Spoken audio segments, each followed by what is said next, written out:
হযরত ওমর ফারুক রাদিয়াল্লাহু তাআলা অতি ভাইরা আমার গভীর রজনীতে তিনি অলিতে গলিতে ঘোরাফেরা করেন, অলিতে গলিতে ঘোরাফেরা করেন। নিজের ভিতরে কতটা আল্লাহর ভয় এনেছিলেন, কতটা তাকওয়া এনেছিলেন, কতটা পরহেজগারিতা এনেছিলেন। হযরত ওমর ফারুক রাদিয়াল্লাহু তাআলা গভীর রজনীতে অলিতে গলিতে ঘোরাফেরা করেন। এমন একটা গলির ভিতরে গেলেন ভাইরা আমার, মা আর মেয়ের ভিতরে কথোপকথন হচ্ছে। মা মেয়েকে বলছে, মেয়েরে গত রাতে কতটা গরুর দুধ হয়েছিল? ছোট্ট মেয়েটি বলছে, মা গত রাতে কিন্তু 5 কেজি দুধ হয়েছিল। আজ কতটা হয়েছে? ছোট্ট মেয়েটি বলল, মা আজ মাত্র 3 কেজি দুধ হয়েছে। ভাইরা আমার, ছোট্ট মেয়েটি বলল 3 কেজি দুধ হলো। মা বলল, মেয়েরে সকাল হলে কত মানুষের আগমন ঘটবে দুধ নেওয়ার জন্য, মা তুই তাড়াতাড়ি করে একটু দুধে পানি দিয়ে দে। মেয়েটি বলল, মা যদি আমি দুধে পানি দিই কেউ যদি জানতে পারে সর্বনাশ ঘটবে।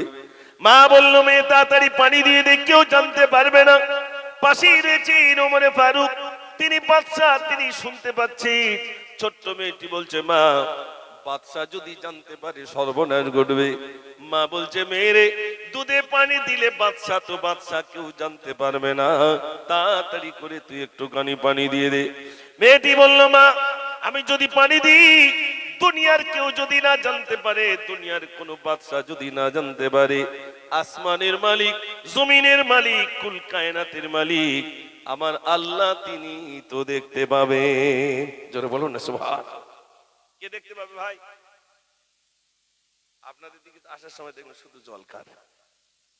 বাগদা যখন নিয়ে যায় তখন শুধু পানিতে চুবায় না ভাই, আড়ত পর্যন্ত নিয়ে যাওয়ার সময় অন্তত 4-5 বার ভিজুতি হবে, তাতে যদি ওয়েট কমে যায় তাহলে সমস্যা। তারপরে এখন আবার সেরিংসি দিয়ে বাগদার পিছনে পানি দিচ্ছে। কেউ না দেখতে পারলে দেখতে পাচ্ছে কে ভাই? একটু কথা বলে না। কেউ না দেখতে পারলে আল্লাহ দেখতে পাচ্ছে। বাগদার পিছনে পানি, তাতেও হচ্ছে না। বিল্ডাস থেকে পেরেক নিয়ে আসছে, পেরেক এনে বাগদা চিংড়ির ভিতরে কেউ যেন না জানতে পারে। আল্লাহ বলছে, বাগদা সব আমি দেখতে পাই। দেখতে পাই না ভাই? ও সোনার ভাই আমার, প্রকৃত মুসলমান যিনি হবেন তার দ্বারা একা সম্ভব নয়। যিনি প্রকৃত মুসলমান হবে তার ভিতরে থাকবে আল্লাহর ভয়, তার ভিতরে থাকবে তাকওয়া, তার ভিতরে থাকবে পরহেজগারিতা। হযরত ওমর অবাক হয়ে গেলেন, এই মেয়েটির ভিতরে আল্লাহর ভয় কেমন করে রইল, এই মেয়েটির ভিতরে আল্লাহর ভয় রইল। হযরত ওমর বাড়িতে গেলেন, বাড়িতে গিয়ে বিবিকে ডাক দিয়ে বলেন, ও বিবি, তোমার ছেলে আব্দুল্লাহকে তুমি বিবাহ দেবে বলেছিলে, আমার একটা মেয়ে বড় পছন্দ হয়েছে, যার ভিতরে আল্লাহর ভয় রয়েছে, তাকওয়া রয়েছে, পরহেজগারিতা রয়েছে, ওই মেয়েটি আমার বড় পছন্দ হয়েছে। বিবি মনে করলেন, আমার স্বামী তো অর্থ জাহানের বাদশা, নিশ্চয়ই একটা ছোটখাটো বাদশার সঙ্গে আমার ছেলের বিয়ে দেবে, বাদশার ছোটখাটো বাদশার মেয়ের সঙ্গে আমার ছেলের বিয়ে দেবে। বিবি জিজ্ঞাসা করছো, স্বামী তাদের অবস্থাটা কেমন? বলছে, তাদের অবস্থাটা হলো এমনই, তাদের বাড়িতে মাত্র 4টে গরু রয়েছে, ওই 4টে গরুর দুধ বিক্রি করে তাদের সংসার চলে। বাদশা মেয়ে পছন্দ করেছে কোন বাড়ির ভাই? যার বাড়ি 4টে গরু রয়েছে, সেই গরুর দুধ বিক্রি করে সংসার চলে। কিন্তু মেয়েটি বড় পছন্দ হয়েছে কারণেই ওই মেয়েটির ভিতরে কি আছে ভাই? আল্লাহর ভয় রয়েছে। একটু জোরে বলুন না সুবহানাল্লাহ। আর এখন যা সমাজে রয়েছে সব আল্লাহর ভয় আছে বলে মনে হচ্ছে ভাই। হুজুর দেখে একটু মাথায় অন্না দেয়, আর আযান দিলে একটু অন্না দেয়। আযান দিলে একটুখানি দেয়, আর হুজুর দেখে একটু দেয়, তাছাড়া আর নেই। ও ভাই আমার, সমাজে কি ব্যবস্থা চলে এলো! সোনার ভাই আমার, এত কিছুর পরেও বাড়িতে আলমারিতে শাড়ি সাজানো, অথচ পিঠ আলগা হয়ে রইল সমাজে। ও সোনার ভাইরা, যারা বেশি কাপড় গায়ে দেয় তারা হলো আমাদের সমাজ অনুযায়ী তারা হলো ভদ্র নয় বরং অভদ্র। আর যারা অল্প শাড়ি পরে, অল্প কাপড় পরিধান করে যে মহিলারা, তাদের কি আমরা বলি ভদ্র। ঠিক বলছি না ভুল বলছি? ও সোনার ভাইরা, একটুখানি শুনুন। ফাতিমা তুজ-জাহরা রাদিয়াল্লাহু তাআলা বিশ্বনবী সাল্লাল্লাহু আলাইহি সাল্লাম বিবাহ দেবী, শুধু একটুখানি বললেন, আমার কলিজার টুকরি ফাতেমাকে আমি বিবাহ দেব, মদিনা আর গলিতে গলিতে যুবকরা চলে এলো, ইয়া রাসূলুল্লাহ, শুনেছি আপনি ফাতেমাকে বিয়ে দেবেন, যদি আমার সঙ্গে দেন আমি রাজি আছি। আল্লাহর নবী বললেন হবে না। সব যুবকরা ফিরে গেল। হযরত আবু বকর সিদ্দিক রাদিয়াল্লাহু তাআলা হযরত আলীকে ডেকে বললেন, আলী শোনো শোনো আলী, তুমি একটুখানি আল্লাহর নবীর কাছে গিয়ে প্রস্তাব দাও, মনে হয় তোমার কথাটা আল্লাহর নবী সমর্থন করতে পারেন। আল্লাহর নবী সাল্লাল্লাহু আলাইহি ওয়াসাল্লাম ফাতেমাকে বিয়ে দেবেন, তুমি যাও ও আলী, তোমার কথাটা নবীজি মনে হয় সমর্থন করতে পারেন, তুমি একটুখানি যাও, ফাতেমা তুজদাহ রাদিয়াল্লাহু তাআলা নাকি বিয়ে দেবেন। ভাইরা আমার, হযরত আলী বললেন, না না, আমি কেমন করে যাব, আমি এত গরীব, আমি নিঃস্ব, আমি কেমন করে যাব, আমি যেতে পারি না। হযরত আলী কি আবার বললেন, আলী তুমি যাও, কারোর কথা সমর্থন করেনি, মনে হয় তোমার কথা সমর্থন করতে পারে। হযরত আলী আল্লাহর নবীর কাছে যে বলছেন, আসসালাতু ওয়াসসালামু আলাইকা ইয়া রাসূলুল্লাহ, শুনেছি আপনি ফাতেমাকে বিয়ে দেবেন। আল্লাহ রাসূল বলেন, হ্যাঁ আমি ফাতেমাকে বিয়ে দেব। হযরত আলী চুপটি করে এলেন, ইয়া রাসূলুল্লাহ, আমার লজ্জা পায়, আমি কেমন করে বলবো। আল্লাহর নবী বলেন, আলী লজ্জা পায়, তাহলে তুমি কিসের জন্য বলতে এসেছো তুমি বলো। হযরত আলী বললেন, ইয়া রাসূলুল্লাহ, শুনেছি ফাতেমাকে বিয়ে দেবেন, ফাতেমা যদি বিয়ে করতে রাজি থাকে, আমি আলীও বিয়ে করতে রাজি রয়েছি। আল্লাহর নবী সাল্লাল্লাহু আলাইহি সাল্লাম বলেন, আলী রে, এই বিবাহে শুধু আমি নবী সমর্থন করিনি, আমি শুধু রাজি হইনি, বরং তোমার প্রস্তাবে স্বয়ং মহান রব্বুল আলামিন তিনিও রাজি হয়েছেন। জোরে বলুন না, আল্লাহ রব্বুল আলামিন তিনিও রাজি হয়ে গেছে। ও ভাইরা আমার, এত গরিব করে আল্লাহর নবী সাল্লাল্লাহু আলাইহি সাল্লাম বিবাহ দিলেন, এত গরিব করে দিলেন। বিশ্বনবী সাল্লাল্লাহু আলাইহি সাল্লাম একজন সাহাবাকে নিলেন, চলো চলো আমার মেয়ের বাড়িতে যাব। ফাতেমার ঘরের দরজার সামনে এসে নবীজি এবার বলছেন, ও ফাতেমা, ফাতেমা আমি তোমার আব্বা এলাম, দরজাটা খোলো। ও ফাতেমা, আমি তোমার আব্বা এলাম, দরজাটা খোলো।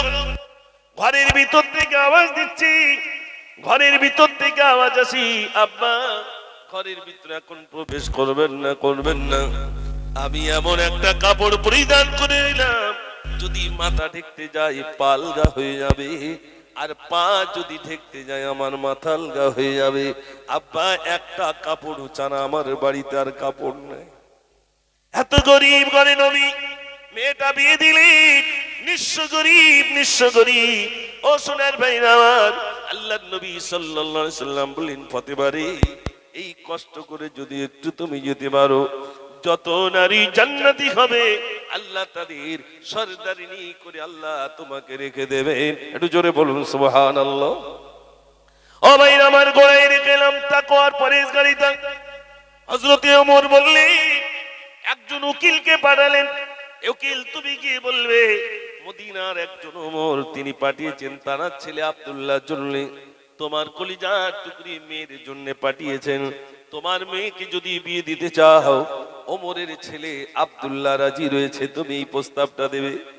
ভাইরা আমার, মহিলা এসেছেন, মহিলাকে সম্বোধন করে উকিল এসে মহিলার কাছে এসে বললেন, ওগো মহিলা, তোমার ঘরে একটা ছোট্ট বাচ্চা রয়েছে, যে বাচ্চাটির ভিতরে আল্লাহর ভয় রয়েছে, তাকওয়া রয়েছে, পরেশগারিতা রয়েছে, ওই মেয়েটা বড় পছন্দ হয়েছে, মদিনা থেকে এলাম, ওমরের ছেলে আব্দুল্লাহর জন্য আমি এলাম, যদি তোমার মেয়েকে বিয়ে দিতে চাও, আব্দুল্লাহ রাজি রয়েছে, আব্দুল্লাহ রাজি আছে যদি বিয়ে দিতে চাও। ভাইরা আমার, মহিলা বললেন, কোন ওমরের কথা বলো? বলছে মদিনার ওমরের কথা বলি। বলছে মদিনায় একজন ওমর আছেন, যিনি হলেন আমিরুল মুমিনিন, খলিফাতুল মুসলিমিন, বাদশা ওমর। এই একটা নাম ছাড়া ওমর তো দ্বিতীয়টা নাই, তুমি কোন ওমরের কথা বলো? গোয়ালিনী মানে যার বাড়ি গরু রয়েছে চারটে, দুধ বিক্রি করে সংসার চলে, তার মেয়ের কথা যদি এই সারা পৃথিবীর অর্ধেক যিনি রাজত্ব চালান, যিনি বাদশা, তানার ছেলের সম্বোধন হয়, টেনশন হবে না? হবে না ভাই? তুমি কোন ওমরের কথা বলছো? তো মদিনার ওমর। তো মদিনায় তো একজনই ওমর আছেন, তিনি তো বাদশা, আমিরুল মুমিনিন, খলিফাতুল মুসলিমিন, তুমি কি সেই ওমরের কথা বলছো নাকি? উকিল বললেন, ওগো হ্যাঁ, আমি সেই ওমরের কথা বলি, যিনি হলেন আমিরুল মুমিনিন খলিফাতুল মুসলিমিন, ওই ওমরের ছেলের সম্বোধনের ওই ওনার ছেলের জন্য আপনাদের কাছে এসেছি। যদি আপনার মেয়েটা বিয়ে দেন তাহলে ওমরের ছেলে আব্দুল্লাহর সঙ্গে বিবাহ দেব। একটু জোরে বলুন সুবহানাল্লাহ। ভাইরা, আমার বাড়িতে মহিলা ডুকরে ডুকরে কাঁদছে, আল্লাহ আমার বাড়িতে 4টে গরু, যে গরুর দুধ বিক্রি করে আমার সংসার চলে। আমি এত নিঃস্ব, আমি এত গরিব, আমার গরিব ঘরের মেয়েটা বাদশার ছেলের সঙ্গে কেমনে বিয়ে হবে? বলছে তুমি কেমনে এসেছো, কি মিথ্যা কথা বলছো নাকি? আমার মেয়ের কি গুণ রয়েছে বলো? বলছে তোমার মেয়ের ভিতরে একটাই গুণ রয়েছে, তোমার মেয়ের ভিতরে রয়েছে তাকওয়া, তোমার মেয়ের ভিতরে রয়েছে পরেজগারিতা, তোমার মেয়ের ভিতরে রয়েছে আল্লাহর ভয়, এজন্যই বড় পছন্দ হয়েছে। যারা বলো না সুবহানাল্লাহ। মেয়েটির ভিতরে আল্লাহর ভয় আছে, অন্য কিছু থাকার না থাক, রূপ থাকার নাই থাক, আল্লাহর ভয় আছে, এই জন্যই মেয়েটি পছন্দ হয়েছে।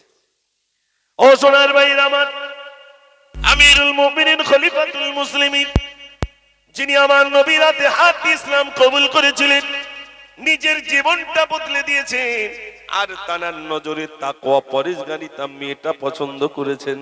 নিজের ভিতরে ছিল না কোনো অহংকার, নিজের ভিতরে না ছিল টাকার অহংকার, নিজের ভিতরে না ছিল কোনো তাকাব্বুর। ও সোনার ভাইরা, কিছুই ছিল না। হযরত ওমর ফারুক রাদিয়াল্লাহু তাআলা, ভাইরা আমার, একটুখানি না বললে অসম্পূর্ণ থেকে যায়। হযরতে ওমর নিজের জীবনের ছোট্ট একটি ইতিহাস, হযরতে ওমর ফারুক রাদিয়াল্লাহু তাআলা ছোট্ট একটি ইতিহাস আপনাদের কাছে বলি। বাইতুল মুকাদ্দাসের চিঠিটা, বাইতুল মুকাদ্দাসের চাবি দেওয়া হবে। আমিরুল মুমিনিনের কাছে পত্র এসেছে, আমিরুল মুমিনিন খলিফাতুল মুসলিমিন, তাড়াতাড়ি করে চলে আসুন, বাইতুল মুকাদ্দাসের আপনার চাবিটা দিয়ে দেব। আমিরুল মুমিনিন খলিফাতুল মুসলিমিন হযরত ওমর ফারুক রাদিয়াল্লাহু তাআলা, ভাইরা মাত্র তৈরি করেন যাবেন বাইতুল মুকাদ্দাসের চাবি আনতে। এবার সকল সঙ্গী সাথীরা বলছেন, ও আমিরুল মুমিনিন, আমাদের বাদশা, আপনি বাইতুল মুকাদ্দাসে যাবেন, জেরুজালেম যাবেন, কত দূরে যাবেন, অন্তত একটা ভালো জামা কাপড় পরুন। হযরত ওমর বললেন, না, যেটাই আছে এটা আমার জন্য যথেষ্ট।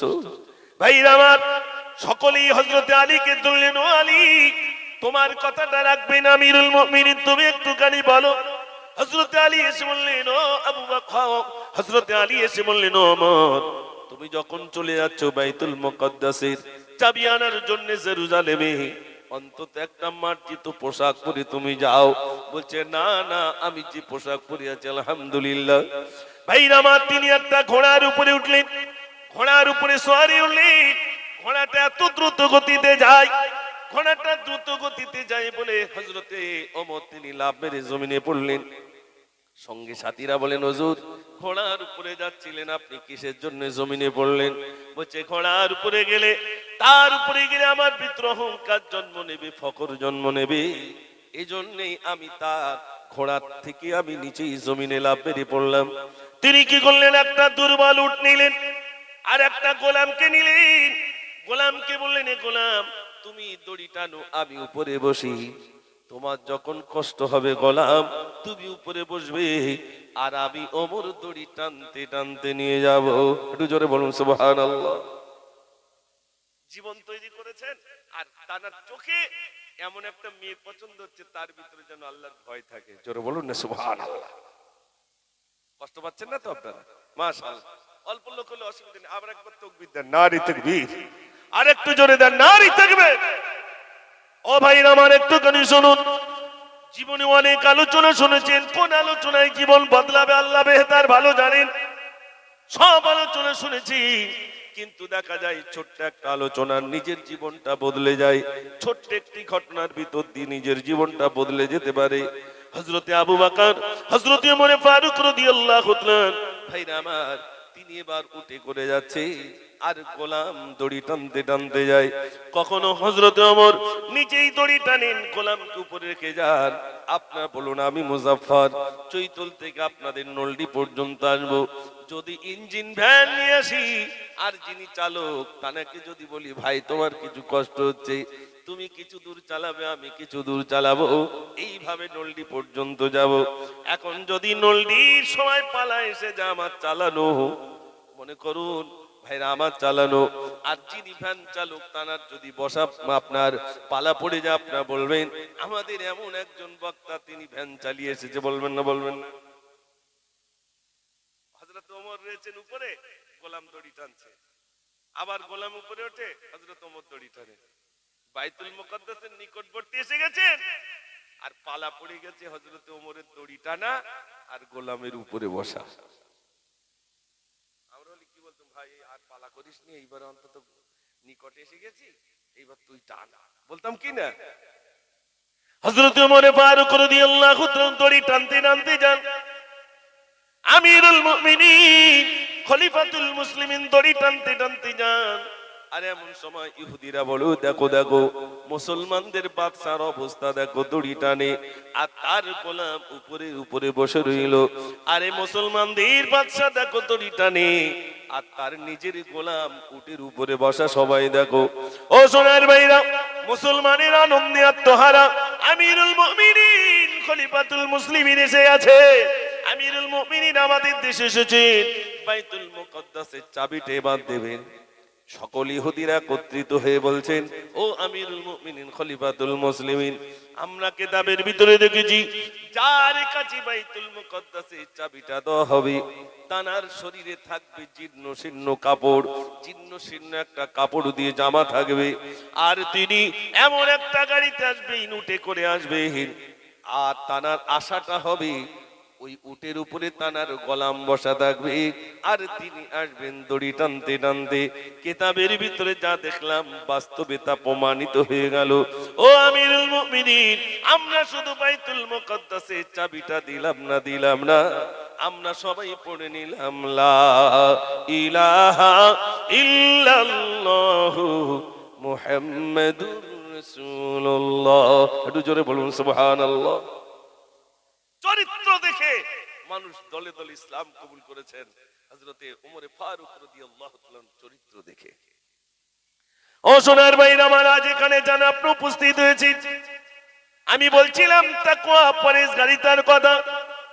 বিশ্বনবী সাল্লাল্লাহু আলাইহি ওয়াসাল্লামের সহবতে দেখে নিজের জীবনটা বদলে দিয়েছেন। ভাইরা আমার, আজ আপনাদের মসজিদের উন্নতি কল্পে জলসা আয়োজিত ধর্মসভা, একটুখানি কি বলবে, এখানে জানারা আছেন মুসলমান হয়েছি বলে দাড়ি কেউ ছেড়ে নিয়েছে, টুপি খুলে নিয়েছে, জমি জায়গা কেড়ে নিয়েছে, জলকানের জমি কেড়ে নিয়েছে। এখানে জানা আছেন একটু হাত তুলে বলবেন হুজুর আমি মুসলমান হয়েছি বলে জলকানের 2 বিঘে জমি কেড়ে নিয়েছে, এমন কে আছেন? ও সোনার ভাই, আমরা যাচ্ছি, তুমি আমি মুসলমানের ঘরে জন্ম নিলাম, ইসলামের জন্য কিছুই দিতে পারি নাই, ইসলামের জন্য কিছুই দিতে পারি নাই। ভাইরা আমার একটুখানি শুনুন, সাহাবায়ে কেরাম আজমাইনগণ ইসলামের জন্য সবকিছু বিসর্জন দিয়েছেন, কিছুই ছিল না। ভাইরা আমার লতা পাতাগুলো চিবি চিবি পান করতেন, ছাগলের নদীর মতো পায়খানা করতেন। সোনার ভাইরা আমার, চার কথা রয়েছে বুখারী শরীফের ভিতরে, নাম ছিল তার আব্দুল উজ্জা। ইসলামের জন্য জমি জায়গা ঘরবাড়ি সব কেড়ে নিল। চাচার কাছে যে বলছে চাচা গো আমি কলমা পড়বো, ভাইপো সে বলল, চাচা বলল ভাইপো সাক্ষী তুমি খুঁজে পেলে না, আমাকে সাক্ষী রেখেছো, জানো তোমাকে কি করতে পারি? চাচা বলছেন ভাইপো জানো তোমাকে কি করতে পারি? ভাই বলছেন চাচা কি করবেন? বলছে তোমার জমি জায়গা ঘর বাড়ি সব কেড়ে নেব। ভাই আমার ভাইপো বলছেন চাচা জমি জায়গা ঘর বাড়ি সব যদি কেড়ে নেন সব আমি দিয়ে দেব, আমি যে কলমা পড়েছি আমার জীবন থেকে আমি ছাড়বো না। একটু জোরে বলুন সুবহানাল্লাহ। ভাই আমার যুবক ছেলে রাস্তা দিয়ে চলেছি, চাচা বলছে ভাইপো শোনো তোমার পরনে যে পায়জামাটা আছে ওটা আমি কিনে দিয়েছিলাম, ওটাও তোমাকে দিয়ে দিতে হবে। ভাইপো বলছে চাচা কলমা পড়তে যদি পায়জামাটা দিয়ে দিতে হয় তাও দিয়ে দিলাম, সব দিয়ে দিল। উলঙ্গ হয়ে হাঁটতে হাঁটতে রাস্তা দিয়ে চলেছে। মা জননী দেখতে পেলেন আমার যুবক ছেলে উলঙ্গ হেঁটে হেঁটে আসে, মা লজ্জায় দুটো হাত চোখ কাটিবে ধরে বলছে, বাবা তোমার পরিণতি এমন কেন? ছেলে বলে, মা কিচ্ছু করি নাই, কিচ্ছু করি নাই, শুধু কলমা পড়েছি বলে, এক আল্লাহকে মেনে নিয়েছি বলে, প্যারা নবীকে মেনে নিয়েছি বলে আমার জমি জায়গা ঘর বাড়ি সব কেড়ে নিয়েছে। মা বলছে, তুমি কি চাও? ছেলে বলছে, মা কিচ্ছু চাই না, এক টুকরা কম্বল দেন, ওই কম্বলটা পরে বিশ্ব নবীর দরবারে চলে যাব। মায়ের কাছ থেকে একটা ছেঁড়া কম্বল নিলেন, দু টুকরা করলেন, এক টুকরা পরনি, এক টুকরা গায়ে। এখানে যারা হাজী সাহেব আছেন জানবেন, মক্কা থেকে মদিনা 550 মাইল দূরত্ব। ভাইরা আমার, মক্কা থেকে মদিনায় হাঁটতে হাঁটতে চললেন। মদিনার মসজিদে নববী শরীফের একটা পিলিয়ারের গোড়ায় হেলান দিয়ে যুবক চুপটি করে বসে রইলেন। আল্লাহর নবী সাল্লাল্লাহু আলাইহি সাল্লাম নামাজ শেষে যে বলে, এই যুবক তোমার পরিণতি এমন কেন? গায়ের বস্ত্রটা ছেঁড়া, গায়ের বস্ত্রটা ছেঁড়া, পরনের বস্ত্রটা ছেঁড়া, চুলগুলো এলোমেলো, তোমার পরিণতি এমন কেন বলো বলো। ছেলে বলেন, ইয়া রাসূলুল্লাহ, শুধু আল্লাহ কাল্লা বলে মেনেছি বলে, নবীকে নবী বলে মেনে নিয়েছি বলে আমার জমি জায়গা ঘর বাড়ি সব কেড়ে নিয়েছে, পরনের পায়জামাটা পর্যন্ত খুলে নিয়েছে। আল্লাহর নবী বলেন, তোমার নাম কি? ছেলে বলেন, আমার নাম আব্দুল উজ্জা। আল্লাহর নবী বলেন, এই যুবক, তোমার নাম আব্দুল উজ্জা নয়, তোমার নাম আব্দুল উজ্জা নয়, আমি বিশ্ব নবী তোমার নাম দিলাম আব্দুল্লাহ।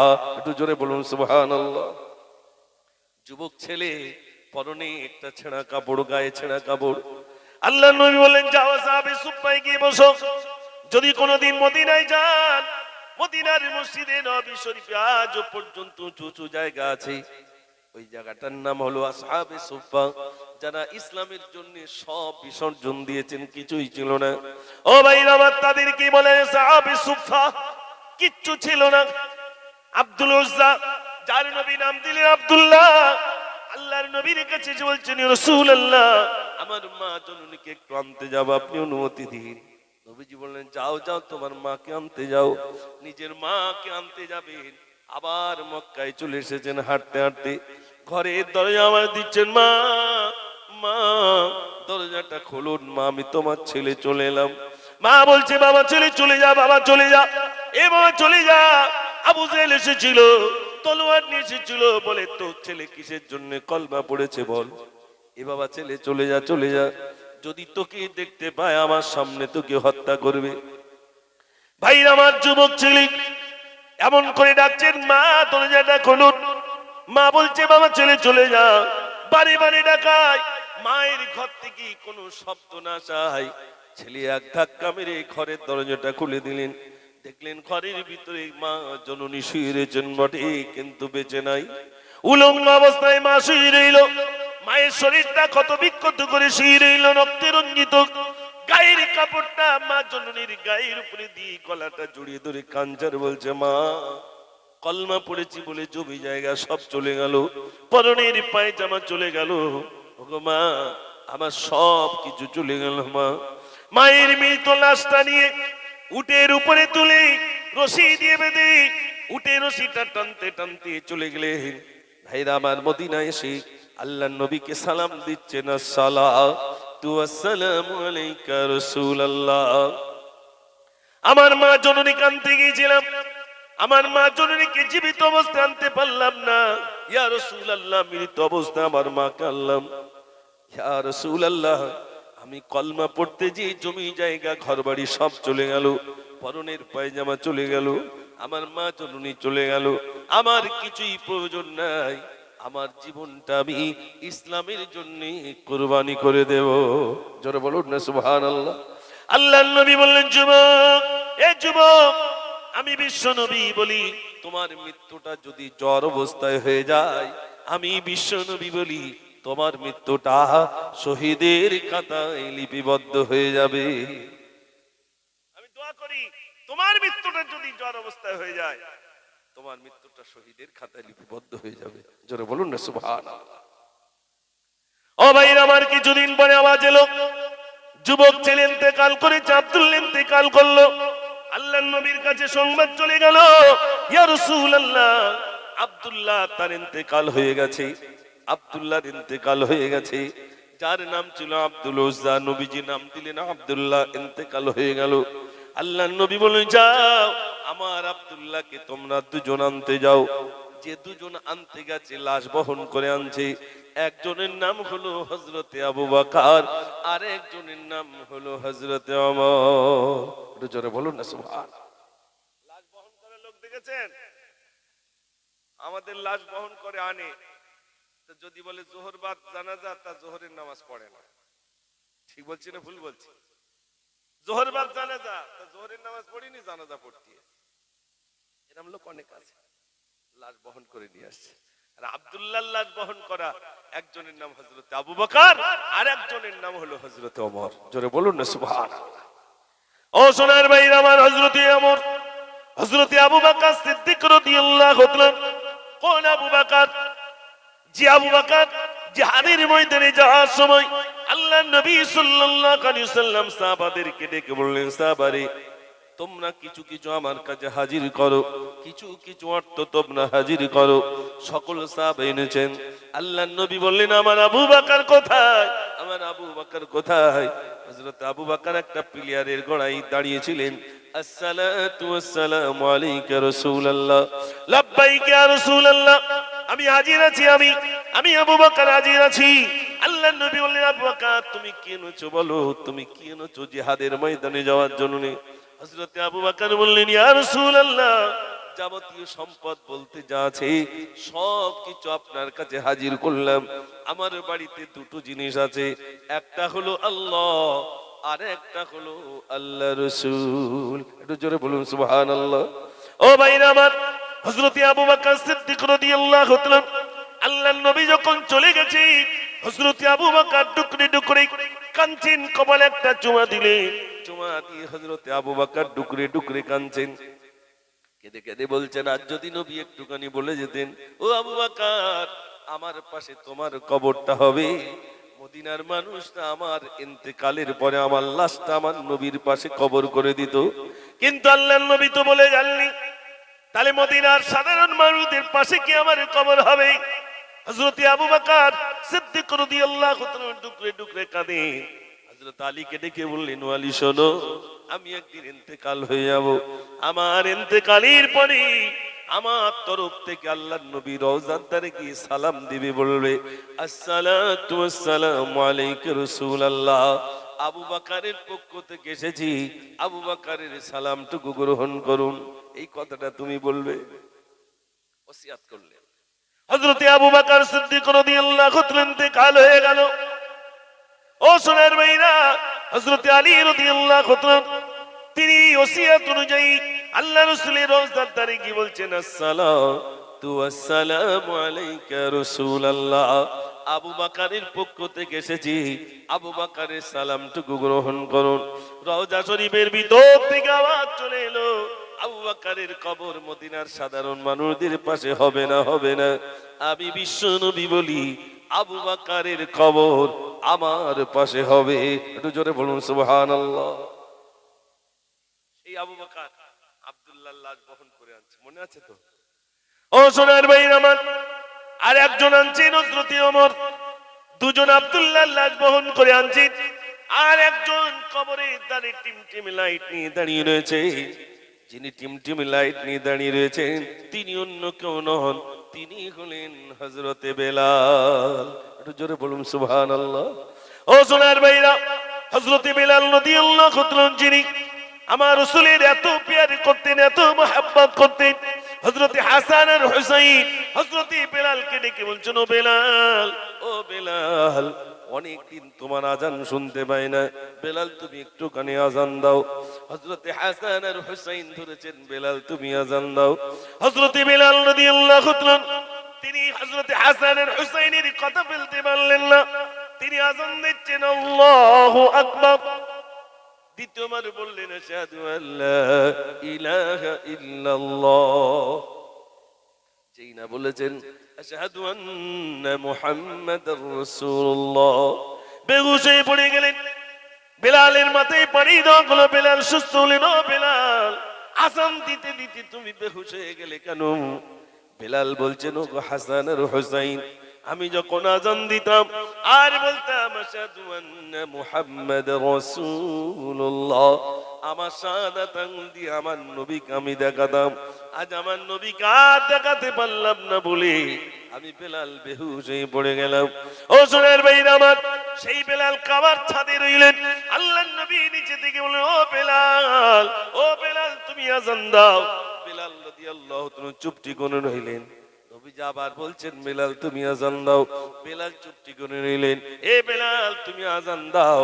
বেলাল তৃতীয়বার আজান দেওয়া শুরু করলেন। তৃতীয়বার বলার পরে তিনি আজান দিতে শুরু করলেন।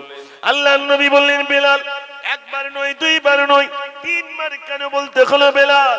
বেলাল বলছেন, ইয়া রাসূলুল্লাহ, প্রথমে আমি তো ছিলাম ছাদে, কাবার ছাদে, আমি কোন দিক ফিরে আজান দেব? দ্বিতীয়বার বললেন, বেলাল তুমি আজান দাও। আমি চিন্তা করলাম চতুর্দিকে তো মসজিদুল হারাম, মসজিদুল হারামের দিকে ফিরে তো আজান দেওয়া যাবে না। তৃতীয়বার বললেন, বেলাল তুমি আজান দাও। আমি চিন্তা করলাম কাবারে কাবা, বিশ্বনবী সাল্লাল্লাহু আলাইহি সাল্লাম, আল্লাহর নবীকে যদি সৃষ্টি না করা হতো, কাবাকে পর্যন্ত সৃষ্টি করা হতো না।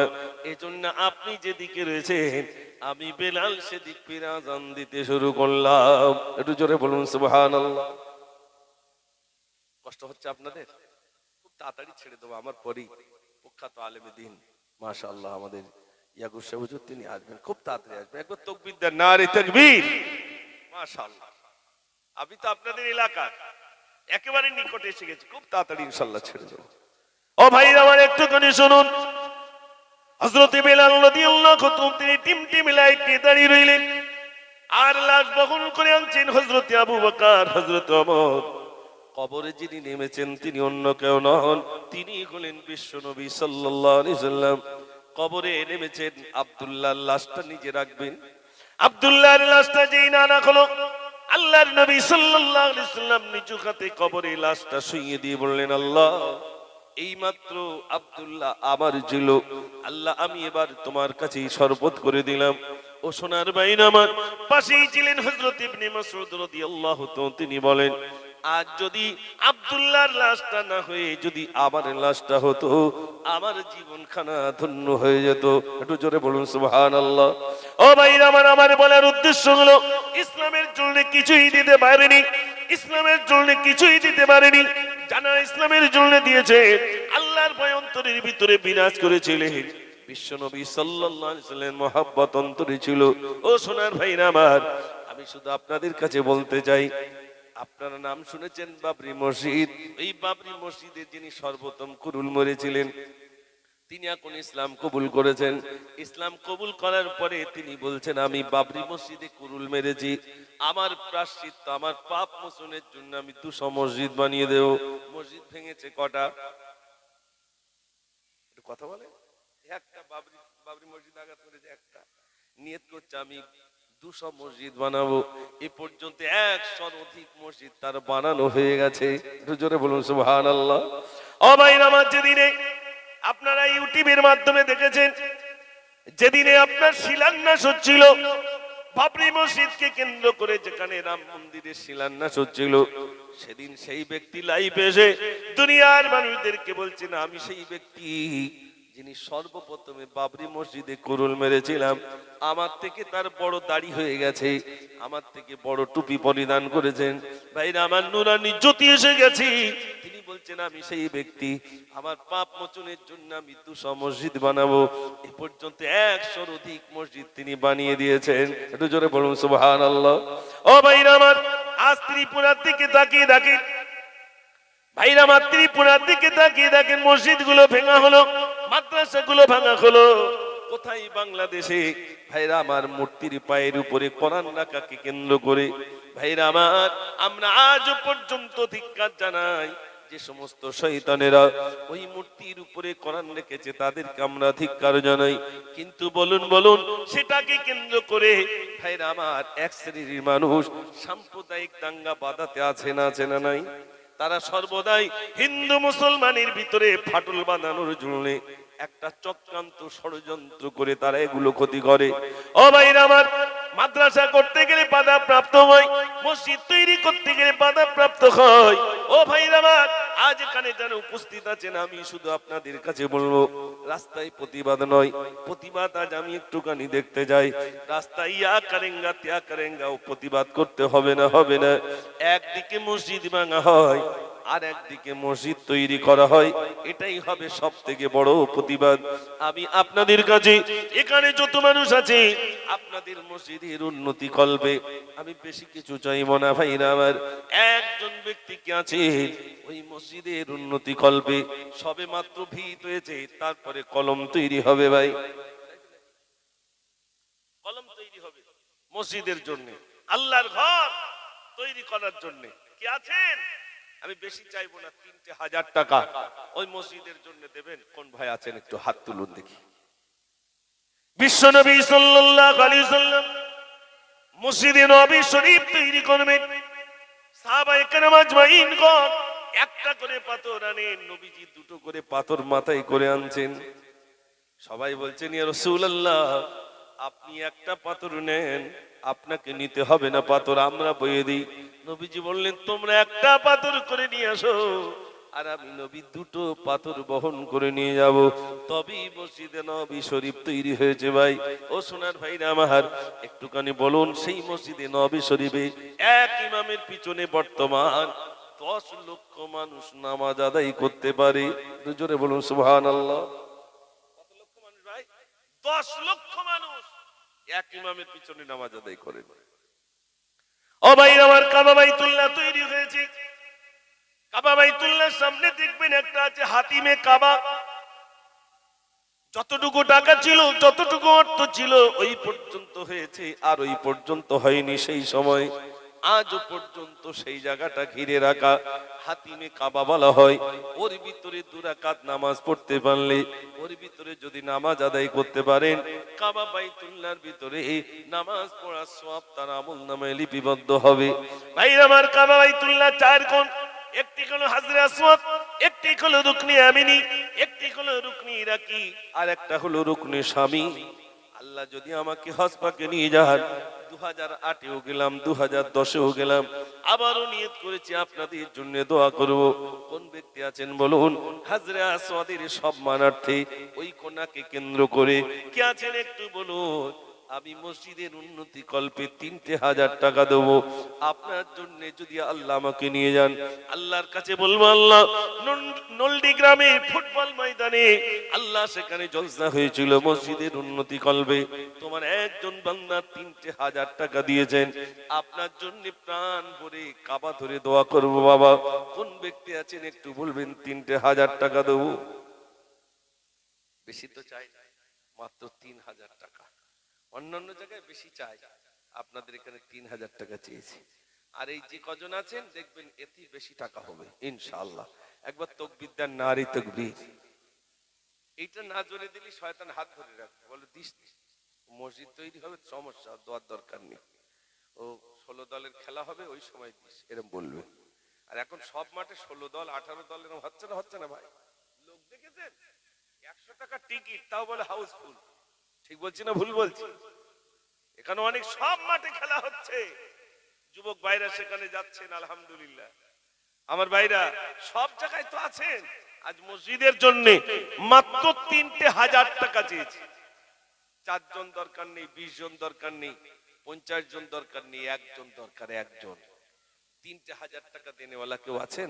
ইনশাআল্লাহ আমি 3,000 টাকা দেব, আপনার জন্য আমার প্রাণ ভরা দোয়া থাকবে। কোন ব্যক্তি আছে? একজন ব্যক্তি বলেন দেখি, হিম্মত নিয়ে বলেন দেখি। ইনশাআল্লাহ আমি দেব।